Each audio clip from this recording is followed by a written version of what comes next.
Pistons fans, let's talk. I recently was listening to, I guess you could say, Pistons podcast.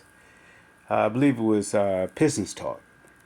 And he was putting up his depth chart or his starting lineup and his depth chart. And he has this photo caption of his starting five. And I just looked at it. I, prior to that, well, I listened to the video, of course. Prior to that, I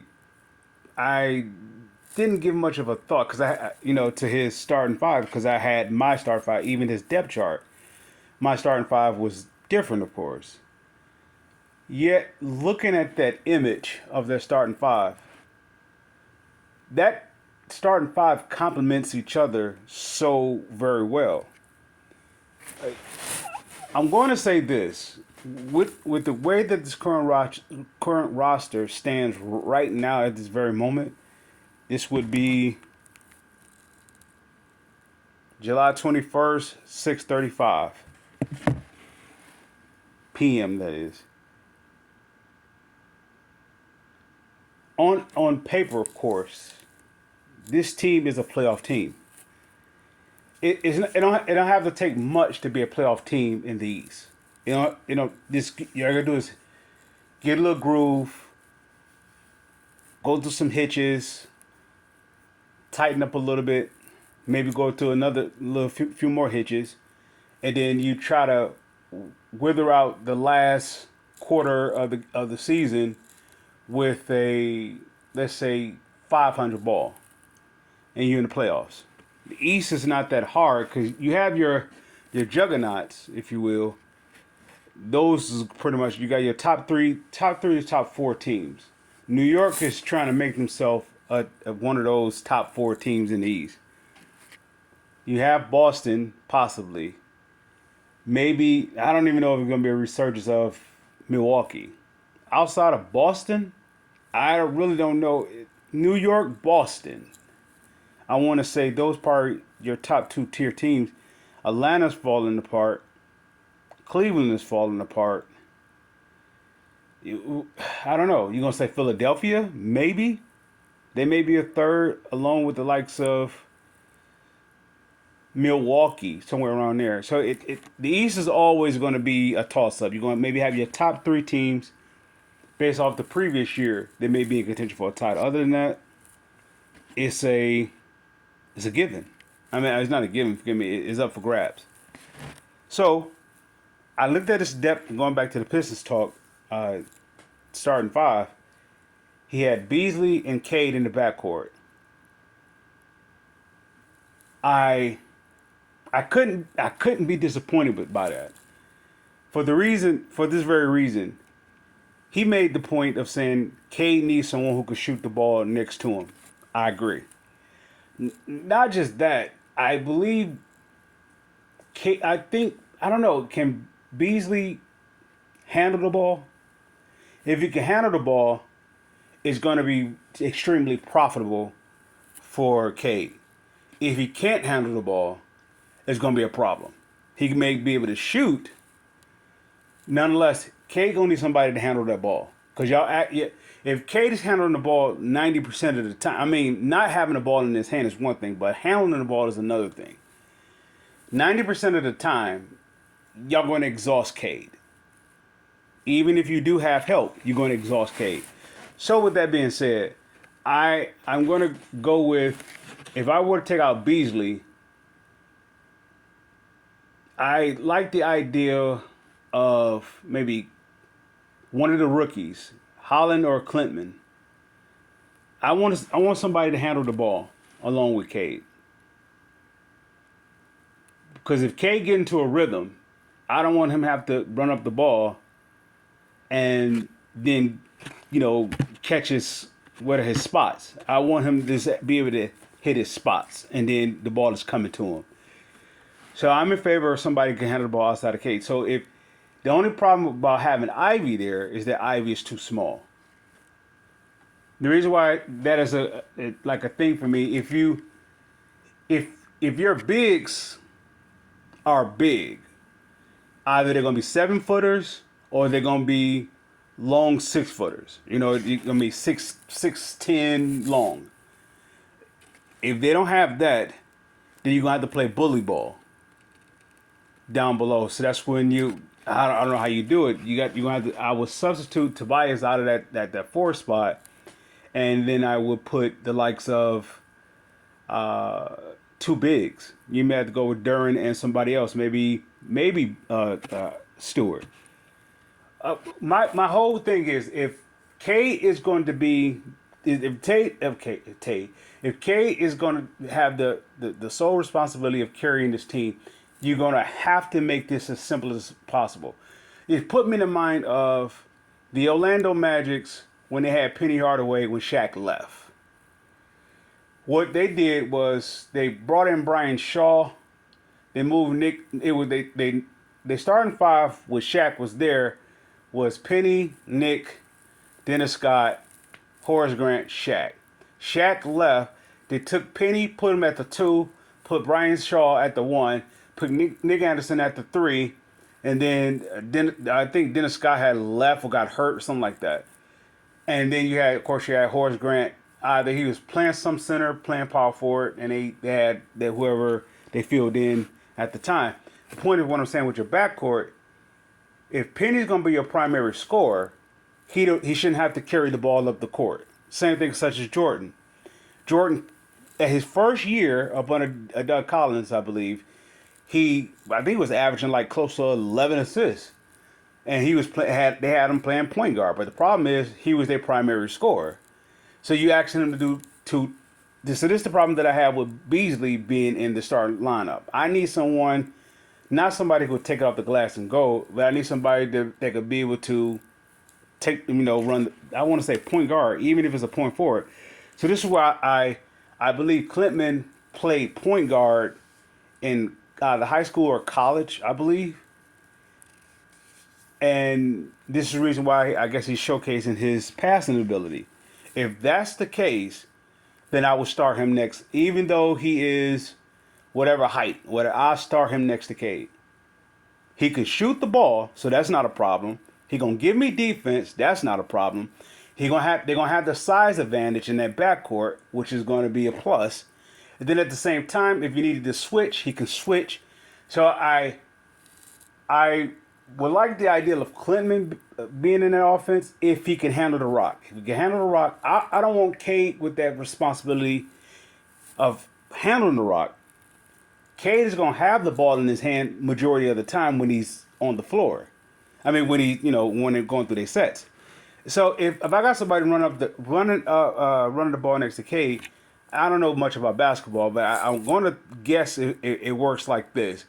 If Cade has to carry the ball up the court, you can collapse on Cade, right? So Cade gonna have to swing it out real quick, right? So that anybody who's gonna swing it to, you got to be ready.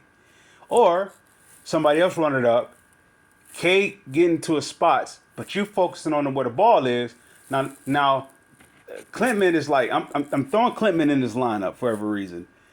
That he's like 6'9", so you're gonna be able to see over everybody. This is like the advantage of Magic Johnson, LeBron James, Penny Hart. You're gonna have this advantage that you're gonna see you're gonna see the whole court, right? So I like him playing next to Cade or Ron Holland. One of the two playing next to Cade. Somebody may say Ron Holland can't shoot. I don't need a shooter. This is what makes the other where Pistons talk. He put his starting the remainder of his starting five. He had Tobias along with Duran and Asar.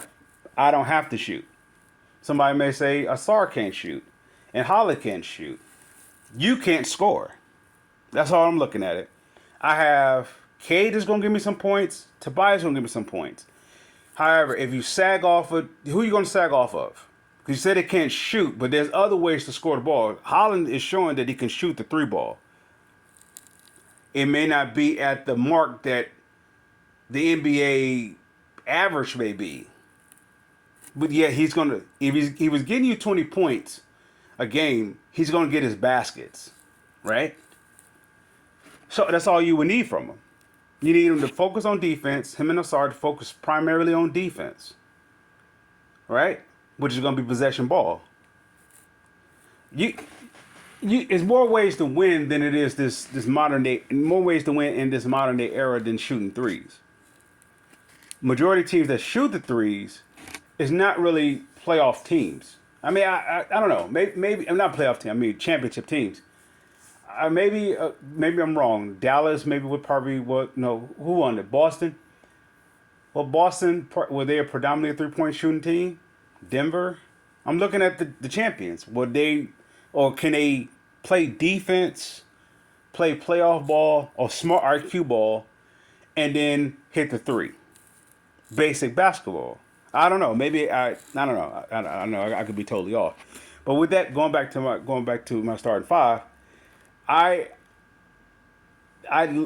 on his image display, I like how he had Beasley, Cade, Asar, Tobias, and Duren. That is a very good looking lineup. Only problem that I have with that, if Duren can't shoot like at least 12 to 15 footer, I'm gonna have a problem with that. And no matter if you have Beasley next to Cade, you're still asking for Cade to still do extra work. So, somebody may say, well, then if you have Holland and Asar in there, what's the difference of having Duren? We playing defense. Our basket's gonna be come off that you're not gonna score. Even in this modern day era, you can't do what you used to do. Yeah, you still can play defense, right? So what I'm saying is, I need someone to handle the rock outside of Cade. This is why I'm leaning towards the liking of Klintman in the starting five. Harris, I can. It depends. If I go Klintman at the point forward, I could have Asar playing the two. I don't need him to shoot. I don't need him to do that. Can he shoot? Yeah, he can shoot. He just not what people want him to be. He's not a shooter.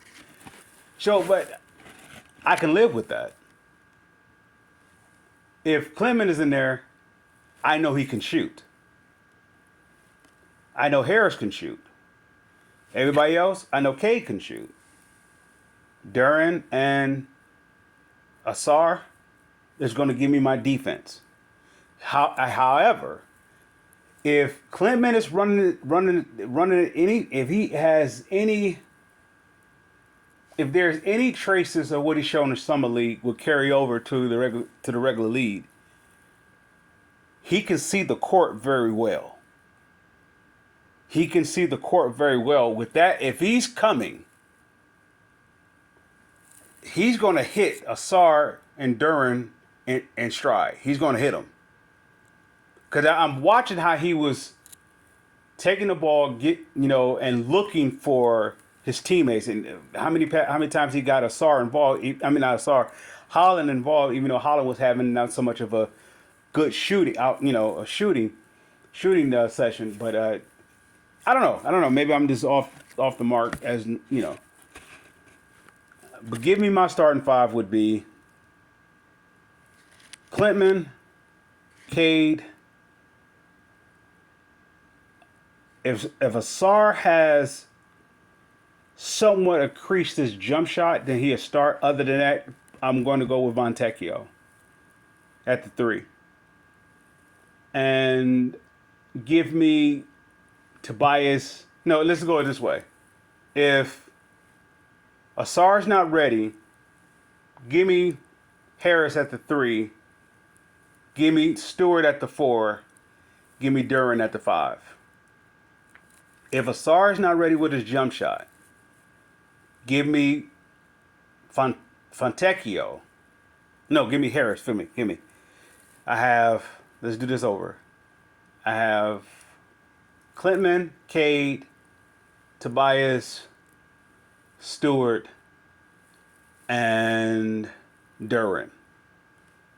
If Duren has developed a jump shot, definitely Duren. Duren hasn't. If Paul Reed has a little jump shot, I just need a 8 to 10 footer. I just need that little area I need a something more than put back dunks and and slip and lobs. I need something a little bit more. You may not be able to hit the three, but I need a little bit something else.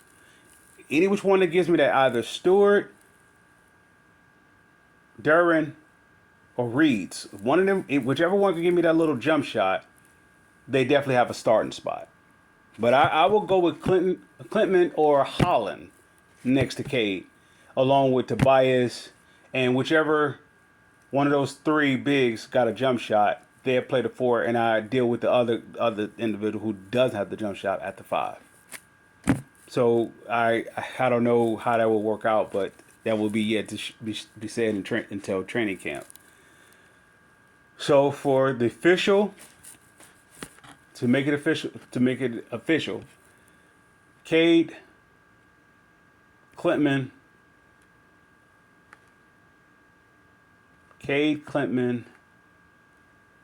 Tobias, Stewart, and Duren. That's my starting five. Pistons fans, I salute.